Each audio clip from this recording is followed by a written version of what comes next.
जय श्री कृष्णा। आप सभी को माघ पूर्णिमा की हार्दिक शुभकामनाएं। घर में सुख शांति समृद्धि के लिए घर में श्री सत्यनारायण भगवान की कथा अवश्य करनी चाहिए। श्री सत्यनारायण भगवान की कथा पूर्णिमा के दिन सुबह या शाम के समय कर सकते हैं या फिर किसी भी बृहस्पतिवार को कर सकते हैं। घर में कोई भी शुभ कार्य के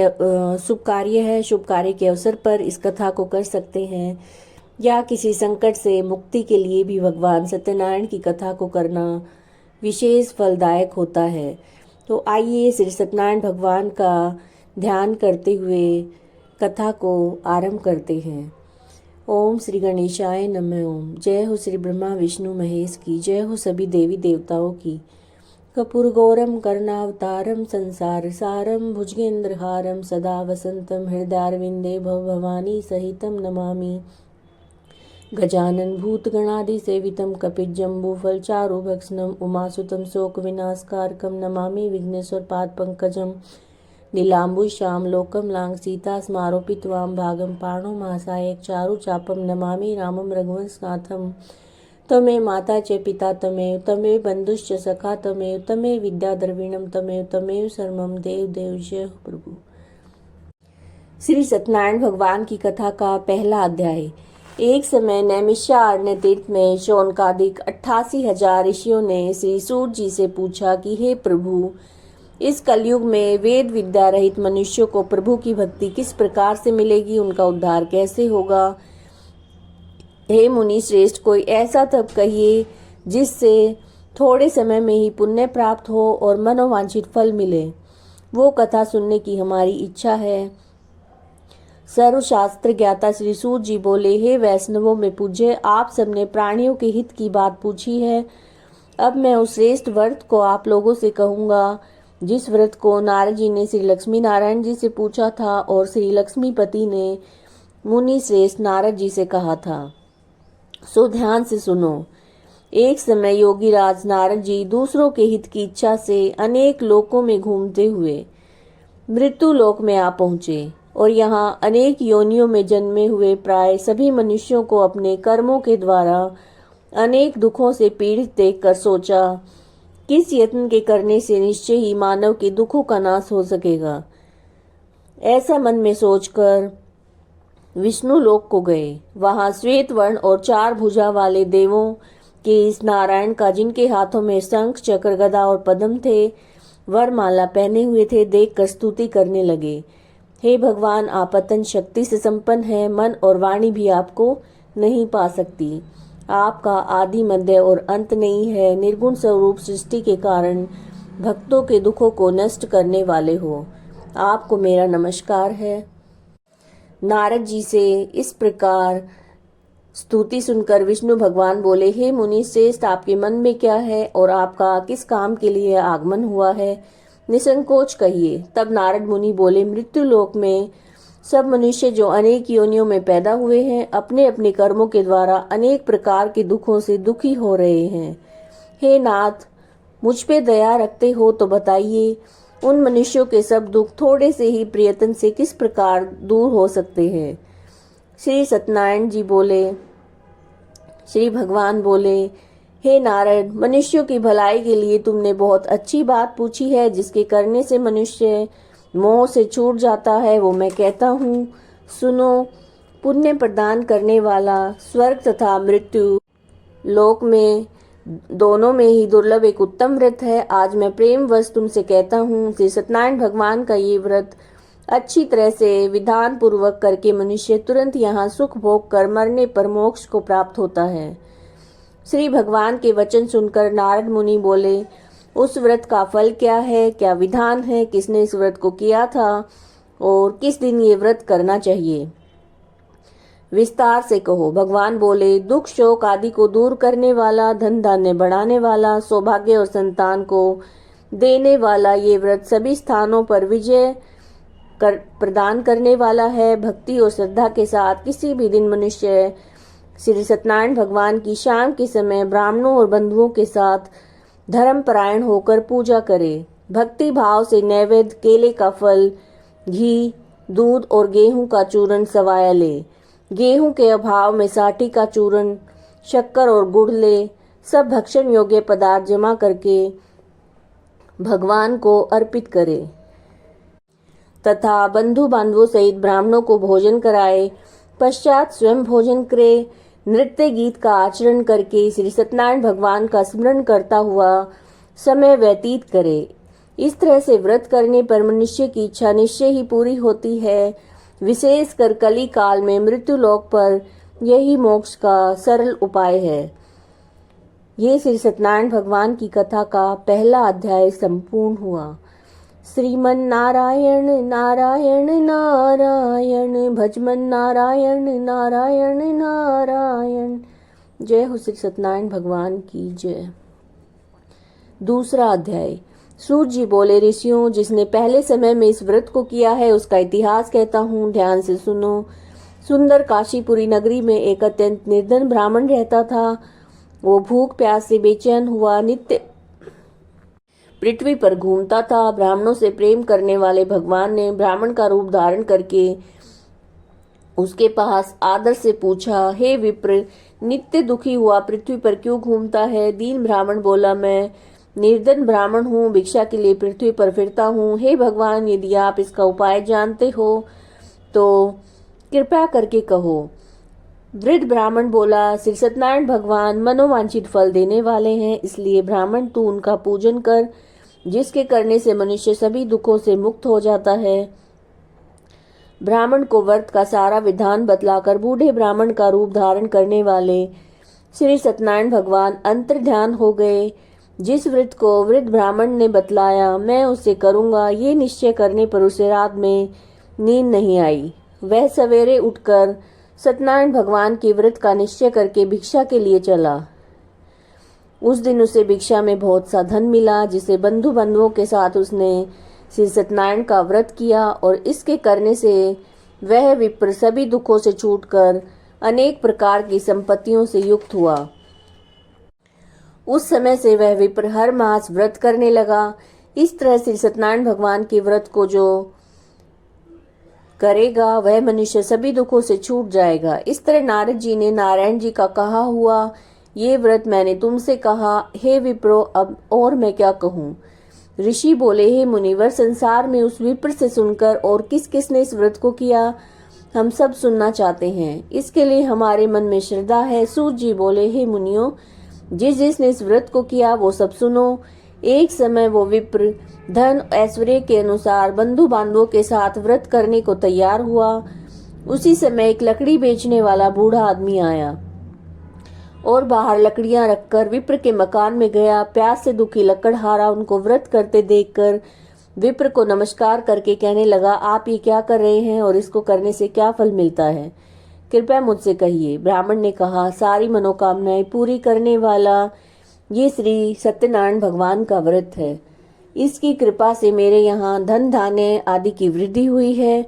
विप्र से इस व्रत के बारे में जानकर लकड़हारा बहुत ही प्रसन्न हुआ और चरणामृत लेकर प्रसाद खाने के बाद अपने घर को गया। लकड़हारे ने अपने मन में संकल्प किया कि आज लकड़ियां बेचने से जो भी धन मिलेगा उसे से सत्यनारायण भगवान का उत्तम व्रत रखूंगा। ऐसा मन में विचार करके बूढ़ा आदमी लकड़ियां अपने सिर पे रखकर जिस नगर में धनवान लोग रहते थे ऐसे सुंदर नगर को गया। उस रोज वहां उसे उन लकड़ियों के दाम पहले दिनों से चौगुना मिले। तब बूढ़ा लकड़हारा दाम लेकर अति प्रसन्न होकर पके हुए केले की फली, शक्कर, घी, दूध, दही और गेहूं का चूर्ण इत्यादि से सत्यनारायण भगवान के व्रत की सारी सामग्री लेकर अपने घर को गया। फिर उसने अपने बंधु बांधवों को बुलाकर विधि के साथ भगवान जी का पूजन किया, व्रत किया। उस व्रत के प्रभाव से बूढ़ा लकड़हारा धन पुत्र आदि से युक्त हुआ और संसार के समस्त सुख भोग कर बैकुंठ को चला गया। ये श्री सत्यनारायण भगवान की व्रत कथा का दूसरा अध्याय संपूर्ण हुआ। श्रीमन नारायण नारायण नारायण, भजमन नारायण नारायण नारायण। तीसरा अध्याय। सूत जी बोले, हे श्रेष्ठ मुनियों, अब आगे की कथा कहता हूँ। पहले समय में उल्का मुख नाम का एक बुद्धिमान राजा था। वो सत्यवक्ता और जितेंद्रिय था। प्रतिदिन देवस्थानों को जाता, गरीबों को धन देकर उनके कष्ट दूर करता। उनकी पत्नी कमल के समान मुख वाली सती साध्वी थी। भद्रशिला नदी के तट पर उन दोनों ने श्री सत्यनारायण भगवान का व्रत किया। उस समय वहां एक साधु नामक वैश्य आया। उसके पास व्यापार के लिए बहुत सा धन था। राजा को व्रत करते देखकर वह विनय के साथ पूछने लगा, हे राजन, भक्ति युक्त चित्त से आप ये क्या कर रहे हैं? मेरी सुनने की इच्छा है, सो आप मुझे बताइए। राजा बोला, हे साधु, अपने बंधु बांधवों के साथ पुत्र आदि की प्राप्ति के लिए एक महाशक्तिमान श्री सत्यनारायण भगवान का व्रत और पूजन किया जा रहा है। राजा के वचन सुनकर साधु आदर से बोला, हे राजन, मुझसे इसका सारा विधान कहिए। मैं आपके कहे अनुसार इस व्रत को करूंगा। मेरी भी कोई संतान नहीं है, इससे निश्चय ही होगी। राजा से सब विधान सुनकर व्यापार से निवृत्त होकर वो आनंद के साथ घर को गया। साधु ने अपनी स्त्री से संतान देने वाले उस व्रत का वर्णन सुनाया और कहा कि जब मेरी संतान होगी तब मैं इस व्रत को करूंगा। साधु ने ऐसे वचन अपनी स्त्री लीलावती से कहे। एक दिन उसकी स्त्री लीलावती पति के साथ आनंदित होकर सांसारिक धर्म में प्रवृत्त होकर श्री सत्यनारायण भगवान की कृपा से गर्भवती हो गई और 10वें महीने उसने एक सुंदर कन्या को जन्म दिया। दिनों दिन वो इस तरह से बढ़ने लगी जैसे शुक्ल पक्ष का चंद्रमा बढ़ता है। कन्या का नाम कलावती रखा गया। तब लीलावती ने मीठे शब्दों में अपने पति से कहा कि जो आपने संकल्प किया था कि सत्यनारायण भगवान का व्रत करूंगा, अब आप उसे करिए। साधु बोला, हे प्रिय, इसके विवाह पर करूंगा। इस प्रकार अपनी पत्नी को आश्वासन देकर वो नगर को गया। कलावती पितृगृह में वृद्धि को प्राप्त हो गई। साधु ने जब नगर में सखियों के साथ अपनी पुत्री को देखा तो तुरंत दूत बुलाकर कहा कि पुत्री के लिए कोई सुयोग्य वर देख कर लाओ। साधु की आज्ञा पाकर दूत कंचन नगर पहुंचा और वहां से देखभाल करके एक लड़की के लिए एक सुयोग्य वणिक पुत्र को लेकर आया। उस सुयोग्य लड़के को देखकर साधु ने अपने बंधु बांधवों सहित प्रसन्न होकर अपनी पुत्री का विवाह उसके साथ कर दिया। लेकिन दुर्भाग्य से भी विवाह के समय उस व्रत को करना भूल गया। तब श्री भगवान क्रोधित हो गए और उसे श्राप दिया कि तुम्हें दारुण दुख प्राप्त होगा। अपने कार्य में कुशल साधु बनिया जमाता सहित समुद्र के समीप स्थित होकर रतनसारपुर नगर को गया।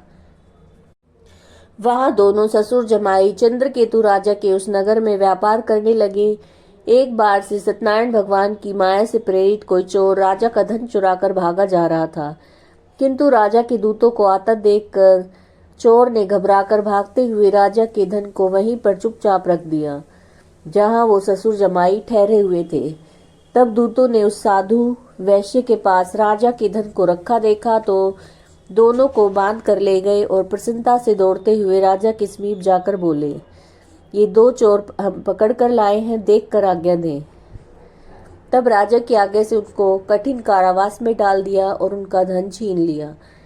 श्री सत्यनारायण भगवान के श्राप के द्वारा उनकी पत्नी भी घर पर बहुत दुखी हुई और घर पर जो धन रखा था उसे चोर चुरा कर ले गए।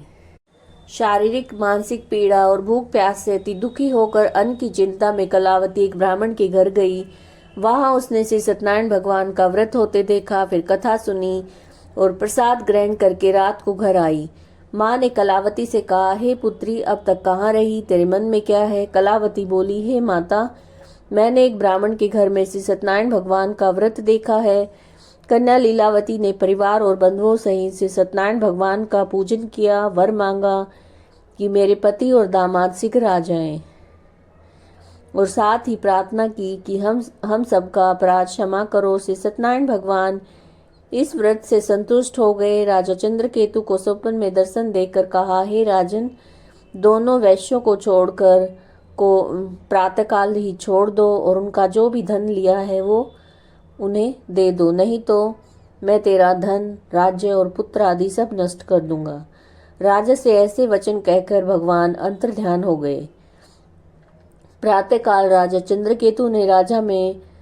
चंद्रकेतु ने सभा में अपना स्वप्न सुनाया और फिर दोनों वाणिक पुत्रों को कैद से मुक्त कर दिया।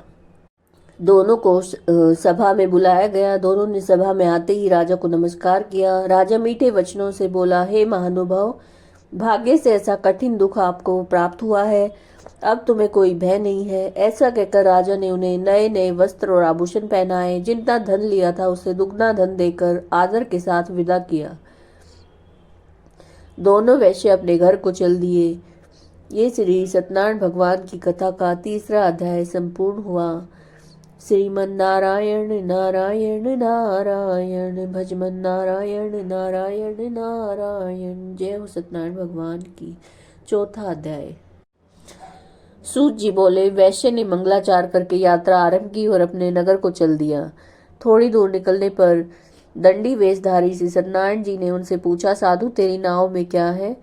अभिमानिक वर्णिक हंसता हुआ बोला, हे दंडी, आप क्यों पूछते हो? क्या धन लेने की इच्छा है? मेरी नाव में तो बेल और पत्ते भरे हैं। वैश्य का ऐसा कठोर वचन सुनकर भगवान ने कहा, तुम्हारा वचन सत्य हो। दंडी ऐसा कहकर वहां से दूर चल दिए। कुछ दूर जाकर समुद्र के किनारे पर बैठ गए। दंडी के जाने पर वैश्य ने नित्य क्रिया करने के बाद नाव को ऊंचा उठा देखा तो अचंभा किया और नाव में बेल पत्ते आदि देखकर मूर्छित होकर जमीन पर गिर गया।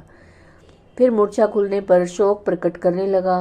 तब दामाद बोला, आप शोक न करें, ये दंडी भगवान का शाप है, उनकी शरण में चलना चाहिए, तभी मनोकामना पूरी होगी। दामाद के वचन सुनकर वो दंडी के पास पहुंचा और अत्यंत भक्ति भाव से नमस्कार करके बोला, मैंने जो आपसे असत्य वचन कहे हैं उन्हें क्षमा करें। ऐसा कहकर महान शोकातुर होकर रोने लगा। तब दंडी भगवान बोले, हे वाणिक पुत्र, मेरी आज्ञा से बार बार तुम्हें दुख प्राप्त हुआ है, तू मेरी पूजा से विमुख हुआ है। साधु बोला, हे भगवान, आपकी माया से ब्रह्मा आदि देवता भी आपके रूप को नहीं जानते, तब मैं ज्ञानी कैसे जान सकता हूँ? आप प्रसन्न होइए, मैं सामर्थ्य के अनुसार आपकी पूजा करूँगा। मेरी रक्षा करो और पहले के समान नौका में धन भर दो। उसके भक्ति युक्त वचन सुनकर भगवान प्रसन्न होकर उसे इच्छा अनुसार वर देकर अंतर्ध्यान हो गए। तब उन्होंने नाव पर आकर देखा तो नाव धन से परिपूर्ण है। फिर से सत्यनारायण भगवान का पूजन करके साथियों सहित अपने नगर को चला। जब अपने नगर के निकट पहुंचा तब दूत को घर भेजा। दूत ने साधु के घर जाकर उसकी स्त्री को नमस्कार करके कहा, साधु अपने दामाद सहित इस नगर के समीप आ गए हैं।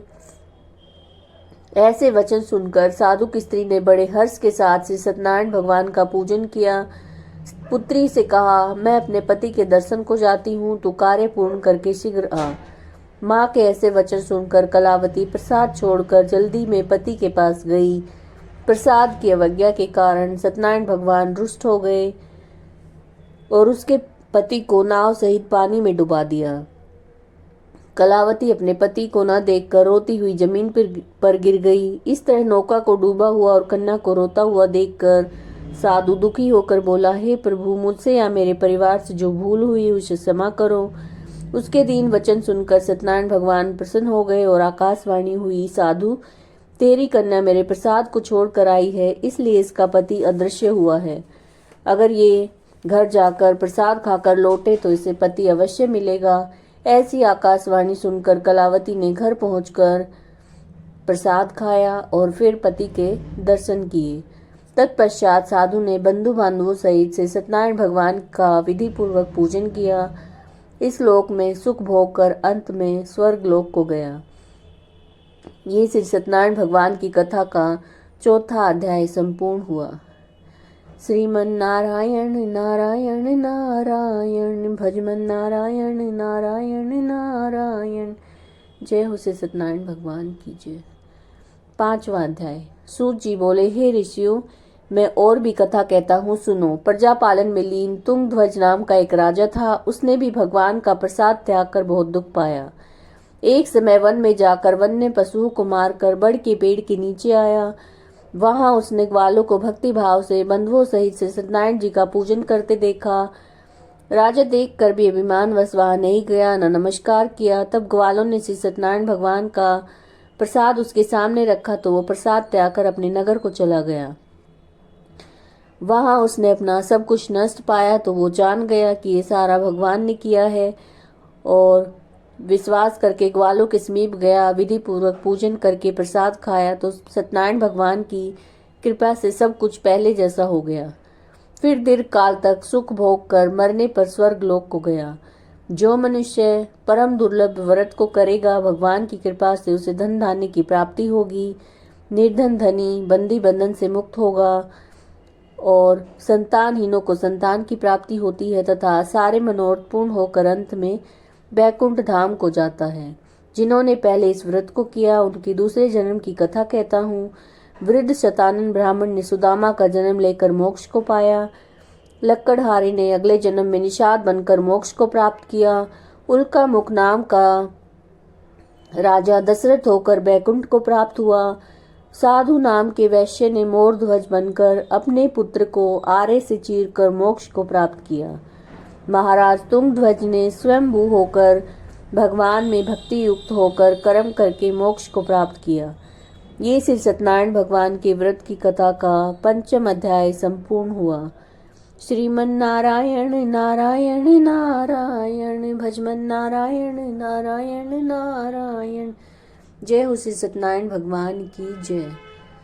अगर आपको वीडियोस पसंद आ रहे हैं तो लाइक कीजिएगा, ज़्यादा से ज़्यादा शेयर कीजिएगा और चैनल को सब्सक्राइब कीजिएगा। जय श्री कृष्ण।